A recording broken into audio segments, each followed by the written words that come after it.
میں نے ان سے ایک سوال پوچھا کہ اللہ تعالیٰ سے بات منوانے کا بہترین طریقہ کیا ہے۔ وہ مسکرائے، قبلہ روح ہوئے، پاؤں لپیٹے، رانیں ٹہکیں، اپنے جسم کا سارا بوجھ رانوں پر شفٹ کیا اور مجھ سے پوچھا تمہیں اللہ سے کیا چاہیے۔ ہم دونوں اس وقت جنگل میں بیٹھے تھے، حبس اور گرمی کا موسم تھا، سانس تک لینا مشکل تھا۔ میں نے اوپر دیکھا، اوپر درختوں کے پتے تھے اور پتوں سے پرے گرم پگھلتا ہوا سورج تھا۔ میں نے مسکرا کر عرض کیا اگر بادل آ جائیں، ذرا سی ٹھنڈی ہوائیں چلنے لگیں تو موسم اچھا ہو جائے گا۔ وہ ہنسے اور آہستہ سے بولے لو دیکھو۔ وہ اس کے بعد بیٹھے بیٹھے رکوع میں جھکے اور پنجابی زبان میں دعا کرنے لگے، اللہ جی کاکے کی دعا قبول کر لے، اللہ جی ہماری سن لے۔ وہ دعا کرتے جاتے تھے اور روتے جاتے تھے۔ پہلے ان کی پلکیں گیلی ہوئیں، پھر ان کے منہ سے سسکیوں کی آوازیں آئیں اور پھر ان کی آنکھیں چھم چھم برسنے لگیں۔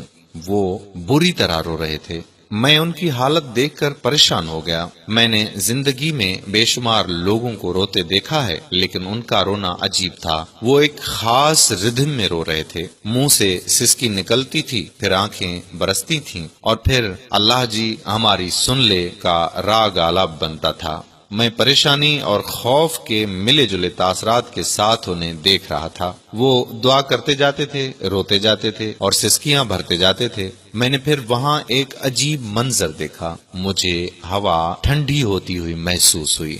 آسمان پر اسی طرح گرم سورج چمک رہا تھا، لیکن جنگل کی ہوا میں خنکی بڑھتی جا رہی تھی۔ میری پیشانی، سر اور گردن کا پسینہ خشک ہو گیا۔ میرے سینے اور کمر پر رینگتے ہوئے قطرے بھی غائب ہو گئے۔ میں ٹھنڈی ہوا کو محسوس کر رہا تھا اور حیران ہو رہا تھا۔ میرے دیکھتے ہی دیکھتے پتیوں نے تالیاں بجانا شروع کر دیں، شاخیں ایک دوسرے کے ساتھ الجھنے لگیں، پودے ہوا کی موسیقی پر ناچنے لگے اور پھر بادل کا ایک ٹکڑا کہیں سے آیا اور سورج اور ہمارے سر کے درمیان تن کر ٹھہر گیا۔ وہ رکے، دعا کے لیے ہاتھ اٹھائے اور شکر ادا کرنے لگے۔ وہ دیر تک اللہ جی آپ کا بہت شکر ہے، اللہ جی آپ کا بہت شکر ہے، اللہ جی آپ کی بہت مہربانی ہے کہتے رہتے۔ وہ دعا سے فارغ ہوئے، ذرا سا اوپر اٹھے، ٹانگیں سیدھی کیں اور منہ میری طرف کر کے بیٹھ گئے۔ ان کی سفید داڑھی آنسوؤں سے تر تھی۔ انہوں نے کندھے سے رومال اتارا، داڑھی خشک کی اور پھر بولے دیکھ لو، اللہ نے اپنے دونوں بندوں کی بات مان لی۔ میں نے ان کا ہاتھ پکڑا، چوما اور پھر عرض کیا کہ بابا جی لیکن اللہ سے بات منوانے کا فارمولہ کیا ہے؟ اللہ کب، کیسے اور کیا کیا مانتا ہے؟ وہ مسکرائے، شہادت کی دونوں انگلیاں آنکھوں پر رکھیں اور پھر بولے یہ دونوں آنکھیں فارمولہ ہیں۔ میں خاموشی سے ان کی طرف دیکھتا رہا۔ وہ بولے میں نے یہ فارمولہ اپنی ماں سے سیکھا۔ میں بچپن میں جب بھی کوئی بات منوانا چاہتا تھا تو میں رونے لگتا تھا۔ ماں سے میرا رونا برداشت نہیں ہوتا تھا، وہ تڑپ اٹھتی تھی۔ وہ مجھے گود میں بھی اٹھا لیتی تھی، مجھے چومتی بھی تھی، میری آنکھیں بھی صاف کرتی تھی اور میری خواہش، میری ضرورت بھی پوری کرتی تھی۔ میں ماں کی اس کمزوری کا جی بھر کے فائدہ اٹھاتا تھا۔ میں رو رو کر اسے اپنی پسند کے کھانے بھی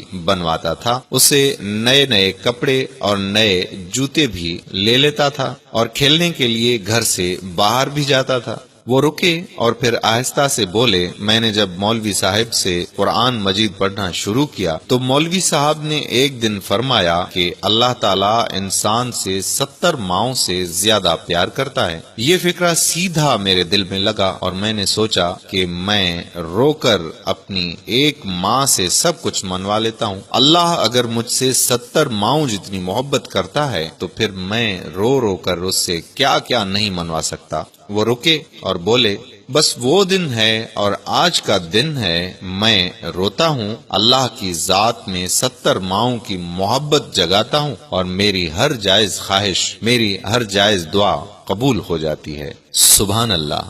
قارئین اکرام، اگر آپ نے ابھی تک ہمارا پیج پیارا اسلام لائک نہیں کیا تو ابھی سے لائک کر کے سی فرسٹ کر دیجئے تاکہ ہم ایسی مزید معلوماتی اور دلچسپ ویڈیوز آپ تک پہنچاتے رہیں۔ اس ویڈیو کو شیئر کرنا مت بھولیے گا۔ جزاک اللہ۔ السلام علیکم ورحمۃ اللہ وبرکاتہ۔